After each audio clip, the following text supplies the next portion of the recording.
Okay, we're back on part 3, January 20th on a cold day here in the gym in New Haven, home of the Shamrocks.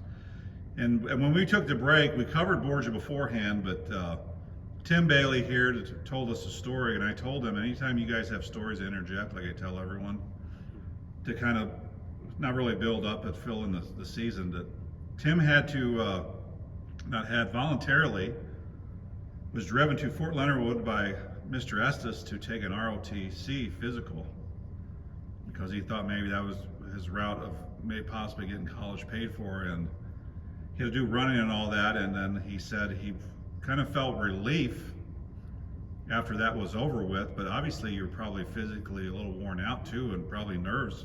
You know, nerves are making you as worn out as anything. So maybe that was Tim's outlet. It's like, I'm gonna come out and play now. My mind's off of this. I'm like do you remember if you got back shortly before the game, or? I believe it was right before school ended. Okay. And I think that was part of the reason why I was able to be out of school and still play that night, because it almost seems like if you're absent from school, that you're not allowed to play in a school activity. Yeah, but I guess it was an excusable absence. Yeah. I think I got back right before school ended.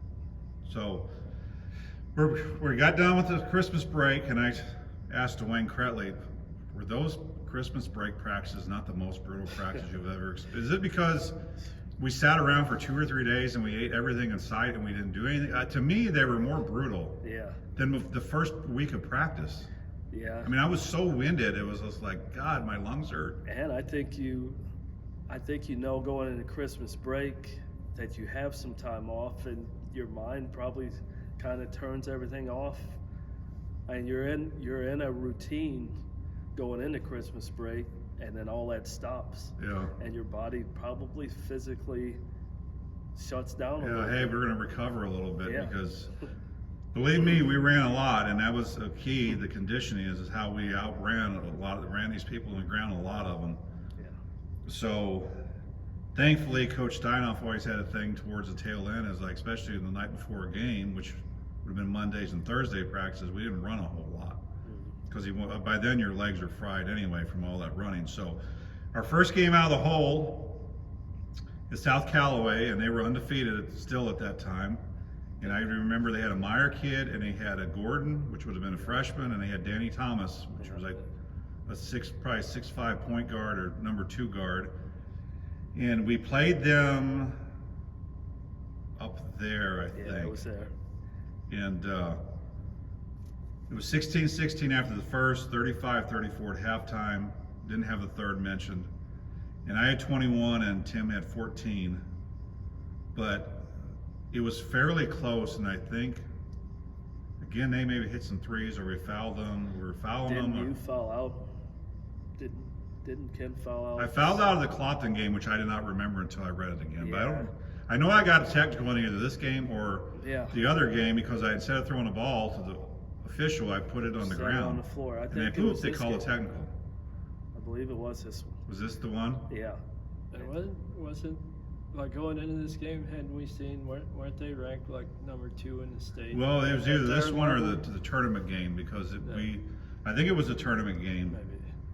It could have been either way, but they were ranked high, and obviously they play some schools around there, being up at Callaway. So we only played one game the week after the New Year, and then we got in the South Callaway tournament. And I don't have the seedings there, but we probably weren't. We may have been seeded a little higher. Yeah. But we ended up playing Russellville, which had to be a lower seed than us, and we beat them 84-55. And I don't remember the first 2 games, really, to be honest. It was 16-12, 41-21, so we're up by 20.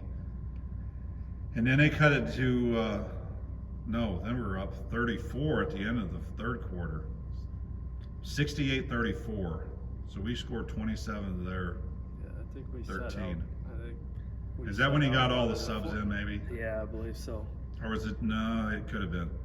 So I had 18, Kyle had 15, Eric and Tim had 14. And then we played Southern Boone. Closer game, 72-64. It was 15-11 at first, 36-32 at halftime, 45-30 at the third. I had 17, Derek had 14, Kyle had 13, Tim had 12, and Mark had 11. So pretty even scoring there.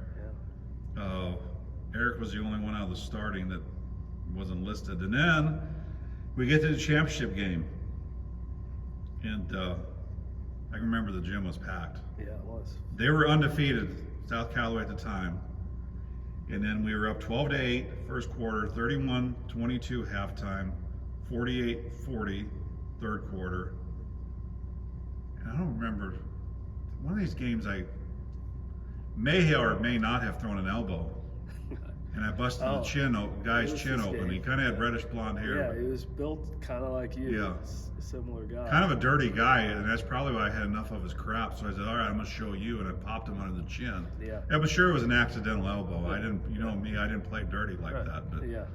But I do remember him bleeding. yeah, so we end up we were down one with 3 seconds left. No, we had the ball. And we were down one. I can remember we kind of passed around. I was like, okay, we got to get something going here. In my mind, I don't know if you guys were the same way. Yeah. And Kyle would have been, if we're facing like we are now, Kyle would have been on the right side of the floor, and I was down on the lower block on the right side, and I had to, my guy was playing. Why he would play to my right side is beyond me. There was no help. Yeah. And Kyle got me the ball, and I had a shot with 3 seconds left, and South Callaway didn't have any timeouts left. And we ended up beating, and it was a very big deal for us because obviously with South Callaway they were undefeated, near last second shot. So I had 20 points and 15 rebounds, and Kyle had 17. So do you remember because we were down and they shot free throws. Yeah. And we had to get the rebound for us to even have a chance. I think that I remember correctly in my. But we had called a timeout before that. Do you remember if Coach designed that play, or did we just? Was it? From my understanding, it was kind of a. I mean, It was kind of a clear out. I was the only one Yeah. on the side. They moved it from my left back to me to my right, and then threw it into you. Yeah, 'cause Okay. I remember throwing it over to Kyle on the wing, and then you had your guy sealed off, and Kyle lobbed it into you. But I mean, we had gotten a rebound off a free throw before that and brought it down, and I mean. There was a timeout before. So obviously, the free throws. it's obviously he wanted to set up something. Yeah. But I don't know if it was, I mean, because like you said, we didn't have set plays, so it almost seemed like that was just something that we came up with. Could have been. I don't even know. I don't remember who was guarding me, but Yeah. to me, if I was Jerry Bisher, which I'm going to sit down with him, and to talk about the 1970 year with 2 Herman guys and 2 Owensville, because he coached at Owensville. Yeah. I would have had Danny Thomas or someone big on me probably instead of, I don't remember who was guarding. Did Danny fall out in that game? Yeah, it could seems have. like he wasn't as big an impact down the stretch. It probably was Gordon that was guarding you. He had a really good game, Yeah.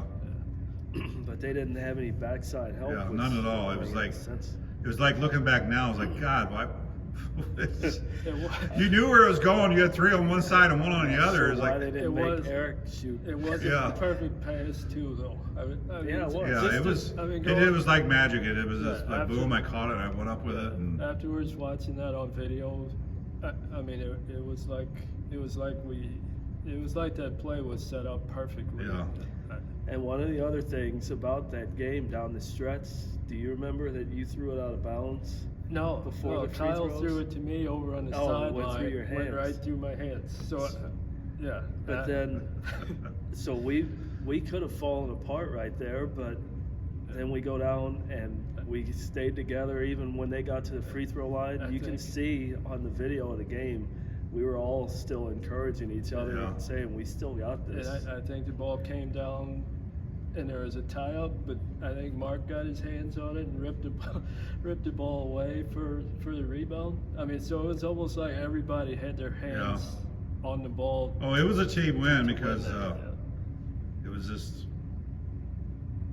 yeah. I mean, it had to be. So Yeah. And I don't think I mean, like you said earlier, you know, why would we do this kind of interview or whatever, I don't think I could forget that game if I tried. Yeah. I mean, it just Well, and I said, was one of those things. here's what the reason I do a lot of these, and people ask, is like, Kylie, my daughter, doesn't have much interest in this. Now, obviously, you have 2 and 1 son, and maybe our kids as they get older, because this will always, unless YouTube shut down my Facebook. Yeah, if I don't know if you can do that. If I would happen to die right here, I don't think it can be shut down. Whatever I have on there is on there. But Yeah, I think so. at least there's some history here of hearing some of these stories, and some of these people are going to be listening to this. We're in the stands then. I mean, a lot of them our age are still. I remember that. So, High on Life won the South Callaway tournament, first game, which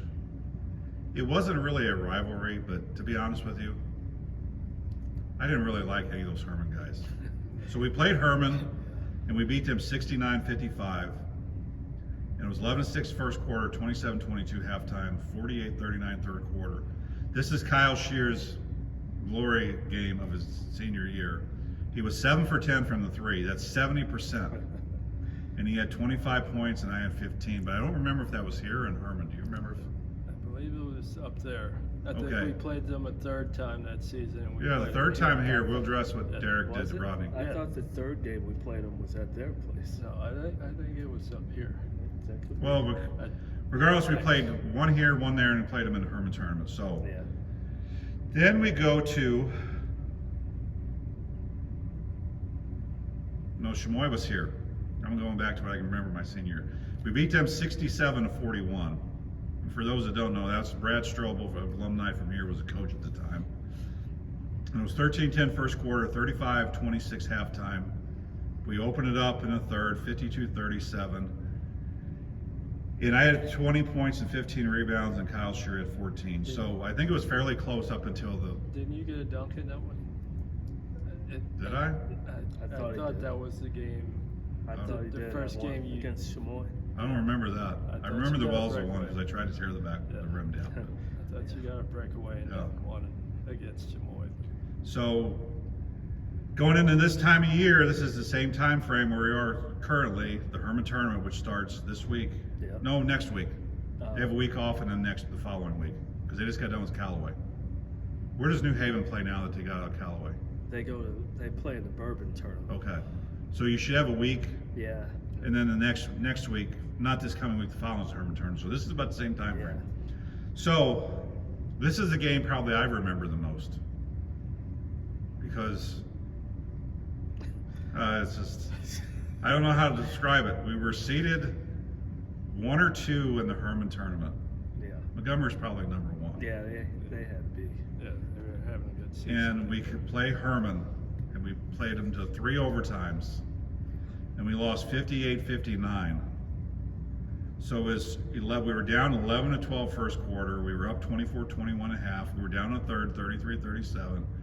Obviously tied at the fourth, 45-45, and then 51-51, 56-56 at the end of 2. And probably one of the worst shooting games out of any Ray Steinoff, Coach Ray Steinoff team ever. We were 25 for 75 from the floor. 25 for 70, that's 30% about. Yeah. Yeah. Well, it is 30, exactly 30%. And we were 0 for 7 from the 3, and we're 8 for 16 from the line. So, but we had 51 rebounds and 25 were offensive. So even the ones that we had inside, we could not. I remember like rebound getting it, wouldn't go in, wouldn't go in, wouldn't go in, that kind of deal. So they knocked us off, and they had Speckhouse and Hatchman. Hatchman, I think, had a pretty good game that game. Yeah. He's 20 something, I think. Shelby's. Yeah. We Shelby shot boys and 75 times in yeah. that game. We shot 75 times. Yeah. How many teams shoot 50 shots in a game? We missed Yeah. 50. Yeah. So it's just unreal. It's just, I mean, even if you would have hit 50%, we would have been in the 80s. Yeah. It's just, so I had 23 and 17 rebounds. Derek had 11. Kyle had 8 assists, and Wade Hatchman I had 26. So then we go into consolation once again. Play Wright City, Corey Gerdeman. Which, have you guys had any contact with him since? I've I don't know talked where he with his is. brother. Did he ever last say where he years. was? He's on the East Coast, like Okay. New York, maybe. Corey Gerdeman was Wright City, and his dad was part of the state championship team. I forgot what year that was, but his dad was a coach, and we actually became pretty good friends when Tim and Derek. I know you were in there, but when we were at Mizzou, we played a lot of. Yeah. Honestly, I played way too much basketball there. Grace kind of suffered a little bit, but. Yeah. So we beat him 78-56. We were 25-13, 43-33, 63-44. Eric had 22, Tim had 15, I had 13, and Mark had 10. So then we were in the consolation championship game against Warrenton, and Warrenton was huge. Yeah, they were big. I mean, they had 3 or 4 guys, 6'6" to 6'8", probably, Yeah. 6'5" to 6'8" on the front line. Yeah. So we were down 13-18 first quarter, 29-29 half. We're up 45-41 in the third. And then Kyle had 20, I had 16, Derek had 14, and this, I'm getting back to it because there's a note. In the Herman game, Kyle Shear suffered a stress fracture, and Tim and Derek seems to think it was in his back or Like maybe Or is his this- tailbone. or where. But yeah, like all I remember is him falling and like sliding Into the stage wall or the other one? It was the wall. It doesn't have on this. end. Okay. Yeah. But I was thinking it was like his tailbone, but I don't remember. For sure. like I said earlier, I do remember he had problems with shin splints Yeah. too. So So he didn't play in either two of the consolation I games? remember him having to sit out because he was in pain and trying to recover. I didn't know how long he had sat out, but He's had some weird injuries done. I remember one, I'm going to tell the story here, going way back. We were in junior Recess? high. We were in junior high. We were a little wild. And Keith Brooks, I had to be in 6th grade, and Keith had to be in, what, 8th? Yeah, he was a year ahead of us. So what we'd do on a swing set is we'd grab people by their feet when they were going back, and so we could really fling them. Yeah. And I don't know if I didn't grab the leg or Keith didn't, so whatever it was caused, it's kind of funny now, but it's not. Kyle went head first in one of those poles in the swing and Yeah. split his head open, ended up getting a concussion out of it. Is that right? I believe so. So he's had some, and he was in a crash one time. I don't want to mention that, but Kyle and I talked about that the other day when he was in high school, so with someone else. So we get done with that, the Herman tournament, and who do we get? We play Herman again, and we can't remember if it was here or down there, but this is the game. Coach Derek Bailey, he's all laid back. You know, they seem all laid back here, but Derek was kind of had a hot head on him back then. Yeah. And he went after Rodney Rocker. Now, Rodney was kind of a peckerwood, the way he played. And he threw him up against, No, it wasn't that violent. he power drove him in down here by the stage and gave him a shove afterwards, too. I think he got a taunting foul afterwards or something. But did you get a technical for that or No, not? I don't think they blew the whistle. It's It kind of like a was- Robert Parrish, Bill Lambier deal, or finally said, hey, you're getting your medicine, we're not going to call a foul, or I what? guess. It was, we put a shot up, and I was tied up with him. He had fallen on the floor, and he had his legs wrapped around one of my legs so I couldn't jump off the floor. So I couldn't get off the floor, so when the ball came off, he started to get up, and that's when I shoved him back down to the floor, and then kind of flipped over him as I was coming up the floor. And I'm pretty sure they didn't blow the whistle because I remember looking at one of the refs saying somebody's going to get hurt in Yeah. this game. Yeah, so it was 75-51, so we were like, screw Herman, we're going to pay you some medicine back, because the first game we beat him by 14, so, I mean, obviously we were the better team, and the thing about it is they were all about the same size, but they didn't, Yeah. I mean, they didn't have a very good conference record that year either, so 75-51, we were up 27-17 first, 34-30 halftime, 54-45 in the third. Kyle had 22, I had 20 and 10 rebounds. Eric had 10 rebounds, and Eric and Derek each had 10 points apiece. And Derek Bailey, probably because he was playing pissed off after that, had 8 steals that game. How many times you see that anymore? Yeah, that doesn't happen very often. So, and then we played Wellsville, which Wellsville did the stall on us, and I remember Derek bringing up the dunk. This is the dunk I do remember. It was against Wellsville, and we were up. We won 49-41. The only one I remember, and Tim and I went to Mizzou. Tim's second turn up at Mizzou, right? Yeah. Jeff Dunn, which is now an Yeah. insurance agent for State Farm or one of those. I haven't seen him in a while, but he played on there, and he was a pretty decent player. We played a lot of basketball with him at Mizzou too. And I don't know if I went through the scores. 12-6 first quarter, 25-16 halftime, 37-30, and I had 22. And I'm not. When I see these, this is another game. I don't think Larry, whoever was there, so he probably just said to Coach Down, "Give me some numbers and I'll put it in the paper." So we come up to. Let's actually take a break. It says 20 minutes because this other one might take a little longer to get into. So we're actually going to get into the meat of the conference, the Final Four conference games, and we're going to talk about the last game, Clopton. So let's take a break, and we'll be back for part 4.